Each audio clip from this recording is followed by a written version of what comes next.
ವಿದ್ಯಾರ್ಥಿನಿಯರು ಓದುವುದ್ರ ಜೊತೆಗೆ ಯಾತ್ರೆಯನ್ನು ಮಾಡಿ ಕೂಡ ಒಂದು ಶಿಕ್ಷಣವನ್ನು ಪಡೆಯೋದಕ್ಕಾಗಿ ತಾವು ಬಂದ್ರಿ. ಇದು ಪ್ರಾಕೃತಿಕ ಶಿಕ್ಷಣ ನಿಮಗೆ ಸಿಗೋದು. ಇಲ್ಲೆಲ್ಲ ಗಿಡ ಮರ ಬಳ್ಳಿ ಪಕ್ಷಿ ಪ್ರಾಣಿಗಳು ಕೂಡ ಒಂದು ಶಿಕ್ಷಣವನ್ನು ಕಲಿಸ್ಕೊಡ್ತಾವೆ. ಸಹನೆ ಹೆಂಗೆ ಮಾಡ್ಕೋಬೇಕನ್ನೋದು ನಿಮಗೆ ಸ್ವಲ್ಪ ಹಸಿವಾದರೆ ಸಹನ ಆಗಲ್ಲ, ಸ್ವಲ್ಪ ಬಿಸಿಲಾದರೂ ಸಹನ ಆಗಲ್ಲ. ನೋಡಿ ಇಲ್ಲಿ ನೆರಳಕ್ಕೆ ಕುಂತೀವಲ್ಲ ನಾವು, ಆದ್ರೆ ಗಿಡ ಎಲ್ಲಿ ನಿಂತದ?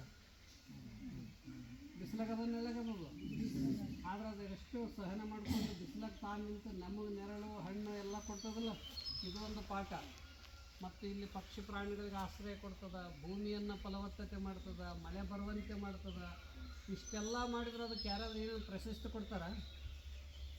ನಾವು ಅದನ್ನು ಏನಾದರೂ ಏನು ಮಾಡ್ತೇವೆ? ಅದಕ್ಕೆ ನಾಶ ಮಾಡ್ತೀವಿ. ಆದರೆ ಅದಕ್ಕೆ ನಮ್ಮನ್ನೆಲ್ಲ ರಕ್ಷಣೆ ಮಾಡೋದು ಪ್ರಕೃತಿ. ಈ ಪ್ರಕೃತಿ ಮಧ್ಯದಲ್ಲಿ ನಾವು ಅನೇಕ ಪಾಠಗಳನ್ನು ಕಲಿತೀವಿ.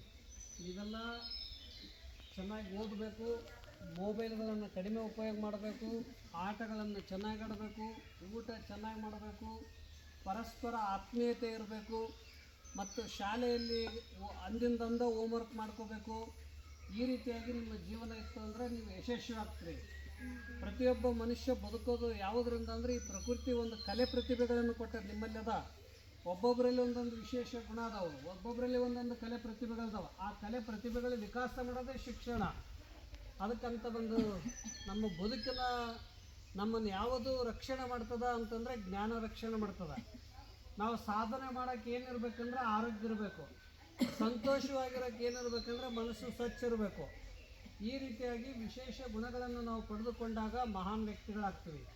ಅದಕ್ಕಾಗಿ ಇಲ್ಲಿ ನೋಡಿಲ್ಲಿ ಸಾಧನೆ ಅಂತನ್ನೋದು ಹೇಗಿರ್ತದಂದರೆ, ಇವ್ರ ಹೆಸರು ಬಸಮ್ಮ ಅಂತ. ಇವರಿಗೆ ನೋಡಲಿಕ್ಕೆ ನಿಮ್ಗೆ ಹೇಗಿದ್ದಾರೆ ಇದು ಕಾಣಿಸಲ್ಲ, ಆದರೆ ಅವರು PhD ಮಾಡ್ಯಾರ, 5-6 ಭಾಷೆ ಬರ್ತಾವೆ. ಮತ್ತು ಅವರು ಮೈಸೂರು ಯೂನಿವರ್ಸಿಟಿಯಲ್ಲಿ ಓದ್ತಾ ಇದ್ದಾರೆ. ಆ ಬಳಿಕ ಇಂಗ್ಲೀಷ್, ಹಿಂದಿ, ಕನ್ನಡ, ಸಂಸ್ಕೃತ, ವಚನ ಸಾಹಿತ್ಯ, ಹೀಗೆ ಅನೇಕ ಭಾಷೆಗಳು. ಆ ಬಳಿಕ ಒಳ್ಳೆ ಗಾಯಕರು, ಒಳ್ಳೆ ಉಪನ್ಯಾಸಕರು.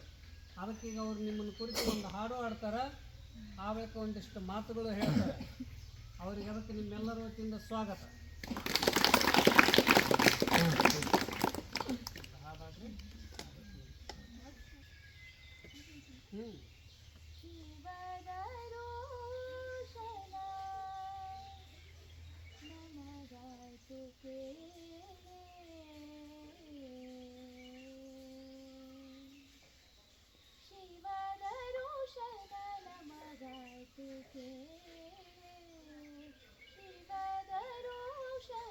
ಹಾಗಾದರೆ ಶಿವರಾತ್ರಿಯ ಜಾಗರಣೆಯಲಿ, ಶಿವರಾತ್ರಿಯ ಜಾಗರಣೆಯಲಿ ಶಿವದರುಶನ ನಮಗಾಯ್ತು ಕೇಳೆ, ಶಿವದರುಶನ ನಮಗಾಯ್ತು ಕೇಳೆ. ಪಾತಾಳ ಗಂಗೆಯ ಸ್ನಾನವ ಮಾಡಲು, ಪಾತಾಳ ಗಂಗೆಯ ಸ್ನಾನವ ಮಾಡಲು ಪಾತಕವಿಲ್ಲ,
ಮಾತು ಕೇಳೆ.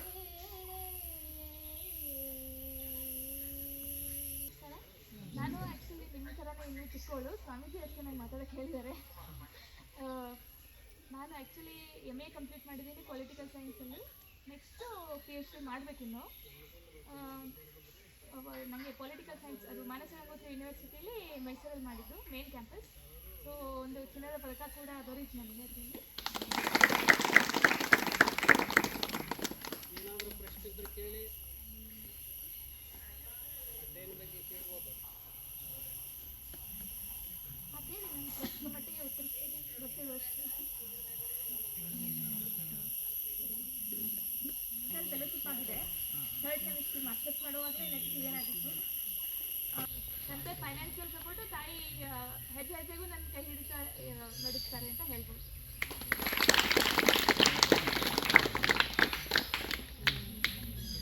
ಮಾಡೋ ಕಾರಣ ನಮ್ಮ ರಾಷ್ಟ್ರಕವಿ ಕುವೆಂಪು ಅವರ ನನ್ನ ಅಚ್ಚುಮೆಚ್ಚಿನ ಕವಿ. ಸೊ ನನ್ನ ಫೇವ್ರೇಟ್ ಡೇ ಕೂಡ ಡಿಸೆಂಬರ್ 29 ಅವ್ರ ಬರ್ತ್ ಆನಿವರ್ಸರಿ ಅವತ್ತು. ಸೊ ನನಗೆ ತುಂಬ ಹೆಮ್ಮೆ ಅವ್ರ ಬಗ್ಗೆ ಕೂಡ. ನಾನು ಹಿಂದಿ, ಇಂಗ್ಲೀಷ್, ಕನ್ನಡದಲ್ಲಿ ಕವಿತೆಗಳನ್ನ ಕೂಡ ಬರಿತೀನಿ. ಅದಕ್ಕೂ ಮೇನ್ ಇನ್ಸ್ಪಿರೇಷನ್ ನಮ್ಮ ಕುವೆಂಪು ಸರ್ ಅಂತ ಹೆಮ್ಮೆಯಿಂದ ಹೇಳ್ಕೊಬೋದು.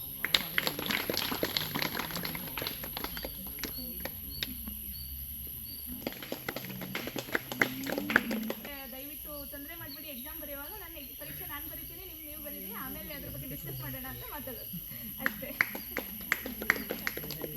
ಆಮೇಲೆ ಇನ್ನೊಂದು ಇಂಪಾರ್ಟೆಂಟ್ ಸಂಗತಿ ನಾನು ಹೇಳೋದು ಅಂದರೆ ಏನಂದರೆ, ಈಗ ನಿಮ್ಮ ಪರೀಕ್ಷೆಗಳನ್ನ ನೀವು ಬರೀತೀರಾ, ಆದರೆ ನಮ್ಮ ಪರೀಕ್ಷೆಗಳನ್ನ ಬರೀಬೇಕಾದ್ರೆ ನಾವು ಬರಹಗಾರರ ಒಂದು ಸಹಾಯ ತಗೋಬೇಕಾಗುತ್ತೆ ಆಯಿತಾ. ಸೊ ನಮಗಿಂತ 1 ಇಯರ್ ಜೂನಿಯರ್ ಇರೋದನ್ನ ನಾವು ತಗೋಬೇಕಾಗುತ್ತೆ, ಬೇರೆ ಬೇರೆ ಫೀಲ್ಡಲ್ಲಿ ಇರೋದನ್ನ, ಬೇರೆ ಬೇರೆ ಸ್ಟ್ರೀಮಲ್ಲಿ ಇರೋದನ್ನ. ಅಂದರೆ ಅವರಿಗೆ ನಮ್ಮ ಫೀಲ್ಡ್ ಬಗ್ಗೆ ನಾಲೆಜ್ ಇರಬಾರ್ದು, ನಾವು ಅವ್ರ ಹತ್ರ ಕಾಪಿ ಮಾಡುವಂಥ ಒಂದು ಸಿಚುವೇಶನ್ ಇರಬಾರ್ದು ಅಂತ ಆ ಥರ ಇದೆ ಇದು. ಸೊ ನೀವು ಪ್ರಶ್ನೆ ಓದಿ ಹೇಳಿದಾಗ ನಾವು ಉತ್ತರಗಳನ್ನ ಹೇಳ್ತೀವಿ, ನೀವು ಡಿಕ್ಟೇಟ್ ಮಾಡಿದ ಹಾಗೆ ನೀವು ಬರಿತಾ ಹೋಗೋದಿರುತ್ತೆ. ಅಂದರೆ ನೀವಂದರೆ ಜನರಲಿ ಹೇಳ್ತಾ ಇದ್ದೀನಿ. ಸೊ ಆ ರೀತಿ ಅದೇ ರೀತಿ ಯಾರಾದರೂ ಅವಶ್ಯಕತೆ ಇದ್ದವರು ಅದೇ ರೀತಿ ನೀವು ಯಾರಾದರೂ, ಅಂದರೆ ಈಗ ಬರೀ ಸ್ಕ್ರೈಬ್ ವಿಷಯದಲ್ಲಿ ಅಷ್ಟೇ ಅಲ್ಲ, ಈಗ ರೋಡ್ ದಾಟಿಸುವಾಗ ಯಾರಾದರೂ ಬ್ಲೈಂಡ್ ನಿಮ್ಮ ಮುಂದೆ ಕಂಡ್ರೆ ಅವರಿಗೆ ಜಸ್ಟ್ ದಾಟಿಸಿ, ಅಂದರೆ ರೋಡ್ ಇದು ಮಾಡೋದಕ್ಕೆ, ಕ್ರಾಸ್ ಮಾಡೋದಕ್ಕೆ ಹೆಲ್ಪ್ ಮಾಡೋದು. ಚಿಕ್ಕ ಚಿಕ್ಕ ವಿಷಯದಲ್ಲಿ ಹೆಲ್ಪ್ ಮಾಡಿದ್ರೆ ಎಷ್ಟೋ ದೊಡ್ಡ ವಿಷಯಗಳು ಆಗುತ್ತೆ. ಆಮೇಲೆ ನೀವು ಅದರಿಂದ ಯಾವುದೇ ಕಾರಣಕ್ಕೂ ಜೀವನದಲ್ಲಿ ಹಿಂಜರಿಯೋದಿಲ್ಲ, ಮುಂದೆ ಹೋಗ್ತೀರಾ. ಹೆಲ್ಪ್ ಮಾಡೋದ್ರಿಂದ ಯಾರು ಚಿಕ್ಕವರಾಗಲ್ಲ, ದೊಡ್ಡವರಾಗ್ತೀವಿ ಅಲ್ವಾ. ನಾನು ಈಗ ಮಾಸ್ಟರ್ಸ್ ಮಾಡಿ ಮುಗಿಸಿ ಗೋಲ್ಡ್ ಮೆಡಲ್ ತೊಗೊಂಡಿದ್ದೀನಿ ಅನ್ನೋದಕ್ಕೆ ಅದರ ಹಿಂದೆ ನನ್ನ ಬರಹಗಾರರ ಹೆಲ್ಪ್ ಕೂಡ ಇದ್ದೇ ಇದೆ ಅಲ್ವಾ. ಅವರ ಇದನ್ನು ಅಲ್ಲಗಳೆಯೋಕ್ಕೆ ಸಾಧ್ಯನೇ ಇಲ್ಲ ಅಲ್ವಾ. ಸೊ ಅವರು ಕೂಡ ಅದರಲ್ಲಿ ಮುಖ್ಯ ಕಾರಣ ಅಂತಲೇ ಹೇಳ್ಬೋದು. ಯಾಕೆಂದರೆ ಅವರು ಚೆನ್ನಾಗಿ ಬರೆದಿದ್ದಿಲ್ಲ, ನಾನು ಹೇಳಿದ ಪ್ರಕಾರ ಬರೆದಿದ್ದಿಲ್ಲ ಅಂದರೆ ನಂಗೆ ಗೋಲ್ಡ್ ಮೆಡಲ್ ಸಿಗ್ತಾ ಇರಲಿಲ್ಲ ಅಲ್ವಾ. ಹಾಗೆ ನಂಗೆ BA ಅಲ್ಲಿ ಬೆಸ್ಟ್ ಗರ್ಲ್ ಅವಾರ್ಡ್ ಕೂಡ ಸಿಕ್ಕಿತ್ತು.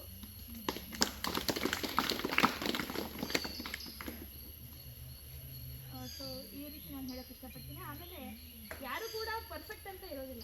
ಸೊ ಎಲ್ಲರೂ ಕೂಡ ಒಬ್ಬರಿಗೊಬ್ಬರು ಸಹಕಾರದಿಂದ ಇರೋದು ತುಂಬ ಮುಖ್ಯ. ಸೊ ನಾನು ಹೇಳೋಕ್ಕೆ ಇಷ್ಟಪಡ್ತೀನಿ. ನಿಮ್ಗೆ ಏನಾದರೂ ಡೌಟ್ಸ್ ಇದ್ದರೆ ಕೇಳಿ. ಯಾವ ಥರ ನಾನು 10th ವರೆಗೂ ಹೆಚ್ಚು ಕಡಿಮೆ PUC ವರೆಗೂ ಟೆಕ್ಸ್ಟ್ ಬುಕ್ಸ್ ಬ್ರೈಲಲ್ಲೂ ಅವೈಲೇಬಲ್ ಇತ್ತು.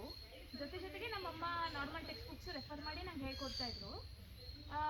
BA ಇಂದ ನಾನು ಬರೀ ಕೇಳಿಸ್ಕೊಳ್ಳೋದ್ರಿಂದನೇ ಸ್ಟಡೀಸ್ ಅಷ್ಟೇ ಆಯಿತು. ಯಾಕೆಂದರೆ ಟೆಕ್ಸ್ಟ್ ಬುಕ್ಸ್ ಅವೈಲೇಬಲ್ ಇರೋದಿಲ್ಲ BA ಇಂದ ನಮಗೆ ಬ್ರೈಲಲ್ಲಿ.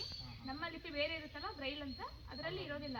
ಸೊ ಅದರಿಂದ ಕೇಳಿಸ್ಕೊಂಡೇ ನಾವು ಜಾಸ್ತಿ ಮಾಡಿದ್ದು. ಮಾಸ್ಟರ್ಸಲ್ಲೂ ಅಷ್ಟೇ, BA ಅಲ್ಲೂ ಅಷ್ಟೇ, ಈವನ್ PUC ಅಲ್ಲೂ ಜಾಸ್ತಿ ಹಾಗೆ ಮಾಡಿದ್ದು. ಎಲ್ಲ ಕೇಳ್ಕೊಂಡು ಬಿಟ್ಟರೆ ಯೂಟ್ಯೂಬ್ ವಿಡಿಯೋಸ್ ಎಲ್ಲ ಕೆಲವೊಂದು ನೋಡಿ ಅದರಿಂದ ನಾನೆಲ್ಲ ನಾಲೆಜ್ ತೊಗೊಂಡಿರೋದು. ಆಮೇಲೆ ಕ್ಲಾಸ್ಗಳು ಅಟೆಂಡ್ ಆಗೋದು ತುಂಬ ಇಂಪಾರ್ಟೆಂಟು. ಈಗ ಕಾಲೇಜ್ ಬಿಟ್ಟು ನಾವು ಫೋನಿಂದಾನೇ ಎಲ್ಲ ಕಲ್ತ್ಕೋತೀವಿ ಅಂದರೆ ಅಲ್ಲ. ಈಗ ಲೆಸನ್ಸ್ ಏನೋ ನಾವು ಕಲ್ತ್ಕೋಬೋದು, ಆದರೆ ಕ್ಲಾಸಲ್ಲಿ ಏನು ಟೀಚ್ ಮಾಡಿರ್ತಾರೆ ಎಷ್ಟೋ ಹೆಚ್ಚಿನ ಅಂಶಗಳನ್ನ ನಾವು ತಿಳ್ಕೊಬೋದು. ಆದರೆ ಆ ಅವಕಾಶ ನಾವು ಕಳ್ಕೊತೀವಿ ಕ್ಲಾಸ್ ಅಟೆಂಡ್ ಆಗದೆ ಇತ್ತು. ಸೊ ಕ್ಲಾಸ್ಗಳನ್ನ ದಯವಿಟ್ಟು ಅಲ್ಲಗಳಿಬೇಡಿ ಅಂತ ನನ್ನ ಒಂದು ವಿನಂತಿ ಅಂತಲೇ ಹೇಳ್ಬೋದು. ಯಾಕೆಂದರೆ ಬೇರೆ ಬೇರೆ ಲೆಕ್ಚರ್ಸು ಬೇರೆ ಬೇರೆ ಥರ ಟೀಚಿಂಗ್ ಮಾಡ್ತಾ ಇರ್ತಾರೆ. ಎಷ್ಟೋ ಬೇರೆ ಬೇರೆ ವಿಷಯಗಳನ್ನ ಕಲಿಯೋಕ್ಕೆ ನಮ್ಗೆ ಸಿಗುತ್ತೆ. ಎಕ್ಸಾಮ್ಗಳನ್ನ ಕೊಡೋದು ಬರೀ ಒಂದು ಮಾರ್ಕ್ಸಿಗೋಸ್ಕರ ಅಲ್ಲ, ಜೀವನನೇ ಒಂದು ಪರೀಕ್ಷೆ. ಜೀವನವನ್ನು ಎದುರಿಸ್ಬೇಕಾದ್ರೆ ನಾವು ಎಲ್ಲ ಬೇರೆ ಬೇರೆ ವಿಷಯಗಳನ್ನ ಕೇಳಿ ತಿಳ್ಕೊಂಡಾಗ ನಾವು ಯಾವ ವಿಷಯ ಯಾವಾಗ ಯೂಸ್ ಆಗುತ್ತೋ ಹೇಳೋಕ್ಕಾಗಲ್ಲ ಅಲ್ವಾ. ಸೊ ನಾನು ಈ ರೀತಿ ನಂಬೋದು ಈ ರೀತಿ. ಅದೇ ರೀತಿ ನಾನು ರೇಡಿಯೋ ಕೂಡ ತುಂಬ ಕೇಳ್ತೀನಿ. ಅದ್ರ ಬೇರೆ ಬೇರೆ ಪ್ರೋಗ್ರಾಮ್ಸಿಂದ ಬೇರೆ ಬೇರೆ ನಾಲೆಜ್ ಸಿಗುತ್ತೆ. ಅದು ಒಂದು ರೀತಿ ಇಡೀ ಯೂನಿವರ್ಸಿಟಿ ಇದ್ದ ಹಾಗೆ. ಅದೇ ರೀತಿ ಬೇರೆ ಬೇರೆ ಹವ್ಯಾಸಗಳನ್ನ ನಾವು ಬೆಳೆಸ್ಕೋಬೇಕು. ಸ್ಟಡಿ ಅಂದರೆ ಸ್ಟಡಿ ಒಂದೇ ಅಲ್ಲ. ಈಗ ಪಠ್ಯೇತರ ಚಟುವಟಿಕೆಗಳು ಅದರಲ್ಲಿ ನಾವು ತೊಡಗಿಸ್ಕೊಂಡಾಗ ನಾವು ಅಂದರೆ ಸರ್ವತೋಮುಖ ಬೆಳವಣಿಗೆಯನ್ನು ನಾವು ಹೊಂದ್ಬೋದು ಅಂತ ಹೇಳ್ಬೋದು.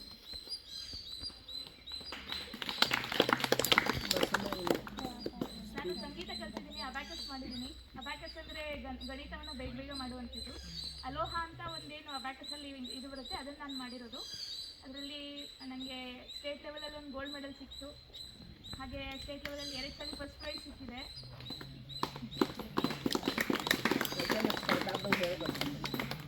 ಹಾಗೆ ನ್ಯಾಷನಲ್ ಲೆವೆಲಲ್ಲಿ ಒಂದ್ಸಲ ಸ್ಪೆಷಲ್ ಅವಾರ್ಡ್ ಅಂತ ಕೂಡ ಸಿಕ್ಕಿತ್ತು ನನಗೆ ಚೆನ್ನೈಯಲ್ಲಿದ್ದಾಗ. ಸೊ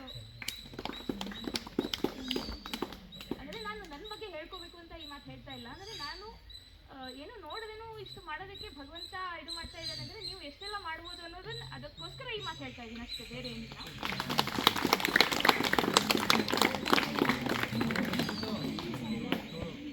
ಆಮೇಲೆ ನಾನು ವಚನ ಕಂಠಪಾಠ ಸ್ಪರ್ಧೆಯಲ್ಲೂ ಕೂಡ ಭಾಗವಹಿಸಿದ್ದೆ. ತಾಲೂಕು ಮಟ್ಟದಲ್ಲಿ ನಾನು 153 ವಚನಗಳನ್ನ ಹೇಳಿ ಸಮಾಧಾನಕರ ಬಹುಮಾನ ಸಿಕ್ಕಿತ್ತು. ಸಮಾಧಾನ ಏನು ಸಿಕ್ಕಿರಲಿಲ್ಲ ಅದಕ್ಕೆ. ಆಮೇಲೆ ಜಿಲ್ಲಾ ಮಟ್ಟದಲ್ಲಿ ನಾನು 254 ವಚನ ಹೇಳಿ ದ್ವಿತೀಯ ಬಹುಮಾನ ದೊರೆತಿತ್ತು ನನಗೆ. ರಾಜ್ಯ ಮಟ್ಟದಲ್ಲಿ 509 ವಚನಗಳನ್ನು ನಿರರ್ಗಳವಾಗಿ 2 ಗಂಟೆ 45 ನಿಮಿಷದಲ್ಲಿ ಹೇಳಿ ಪ್ರಥಮ ಸ್ಥಾನ ದೊರೆತಿತ್ತು ನನಗೆ. ಬಸವಣ್ಣನವರ ವಚನ ಸ್ಪರ್ಧೆ ಇದೆಯಲ್ಲ, ಸೊ ಇತ್ತೀಚೆಗೆ ಕೂಡ ಒಂದು ವಚನ ಸ್ಪರ್ಧೆ ಆಯೋಜನೆ ಆಗಿತ್ತು ಹಿಂದಿನ ವರ್ಷ. ಅದರಲ್ಲೂ ಕೂಡ ನಾನು ಮುಂದಿನ ಮೇಲೆ ಕೆಲವು ವಚನಗಳನ್ನು 25 ಶರಣರ 25 ವಚನಗಳನ್ನ ಹೇಳಿ ನಾನು ಪ್ರಥಮ ಸ್ಥಾನ ದೊರಕಿಸ್ತೀನಿ ನನಗೆ. ಅದೇ ರೀತಿ ಈ ವರ್ಷ ಅಕ್ಕಮಾದೇವಿಯವರ ವಚನ ಕಂಠಪಾಠ ಸ್ಪರ್ಧೆಯಲ್ಲಿ ತೃತೀಯ ಬಹುಮಾನ ದೊರಕಿತ್ತು.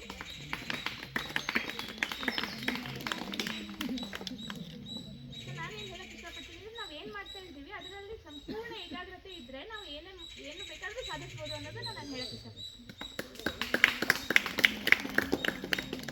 ಈಗ ಒಂದು ನಾವು ಅಭ್ಯಾಸ ಮಾಡ್ತಾ ಇದ್ದೀವಿ ಅಂದರೆ ಅದರಲ್ಲಿ ಸಂಪೂರ್ಣವಾಗಿ ತೊಡಗಿಸ್ಕೊಳ್ಳೋದು. ಅಂದರೆ ಯಾವ ಮಟ್ಟಿಗೆ ಅಂತ ಹೇಳಿದ್ರೆ ನಮಗೆ ಭೂಮಿ ಆಕಾಶ ಒಂದಾದರೂ ಗೊತ್ತಾಗದೇ ಇರೋ ಮಟ್ಟಿಗೆ, ಆ ಮಟ್ಟಿಗೆ ಅಂದರೆ ನಾವು ಫುಲ್ ಅದರಲ್ಲಿ ಮುಳುಗೋಗಿರ್ಬೇಕು. ಆಗ ನಮ್ಮನ್ನು ಅಂದರೆ ನಮಗೆ ನಾವೇ ಒಂದು ರೀತಿ ಆತ್ಮವಿಶ್ವಾಸ ಬೆಳೆಸ್ಕೋಬೋದು. ಅಂದರೆ ನಾನು ಇಷ್ಟೆಲ್ಲ ಮಾಡಿದ್ದೇನೆ ಅಂದಾಗ ಆರಾಮಾಗಿ ಉತ್ತರ ಕೊಡ್ಬೋದು ಅಂತೇಳಿ. ಅದೇ ಬೇರೆಯವರ ಆಧಾರದ ಮೇಲೆ ನಾವು ಏನಾದರೂ ಮಾಡಿದ್ರೆ ನಮಗೆ ಧೈರ್ಯ ಇರೋದಿಲ್ಲ. ಈಗ ನಾವು ನಮ್ಮ ಎಕ್ಸಾಮನ್ನು ನಾವೇ ಬರೆಯೋದಕ್ಕೂ ಕಾಪಿ ಮಾಡಿ ಬರೆಯೋದಕ್ಕೂ ಆತ್ಮವಿಶ್ವಾಸ ವ್ಯತ್ಯಾಸ ಇದ್ದೇ ಇರುತ್ತಲ್ವ. ನಮ್ಮ ಪರ್ಸೆಂಟೇಜ್ ಹೇಳ್ಕೊಡೋದಕ್ಕೂ ಹೆದರ್ಕೊಳ್ಳೋದಾಗತ್ತೆ ನಾವು. ಅಂದರೆ ಏನಾದರೂ ಪ್ರಶ್ನೆ ಕೇಳಿದ್ರೆ ಏನು ಉತ್ತರ ಕೊಡೋದಪ್ಪ ಅಂತ ಅಲ್ವಾ. ಆದ್ದರಿಂದ ಪ್ರಾಮಾಣಿಕತೆ ಅನ್ನೋದು ತುಂಬ ಮುಖ್ಯ ಅಂತ ಹೇಳೋಕ್ಕೆ ಇಷ್ಟಪಡ್ತೀನಿ.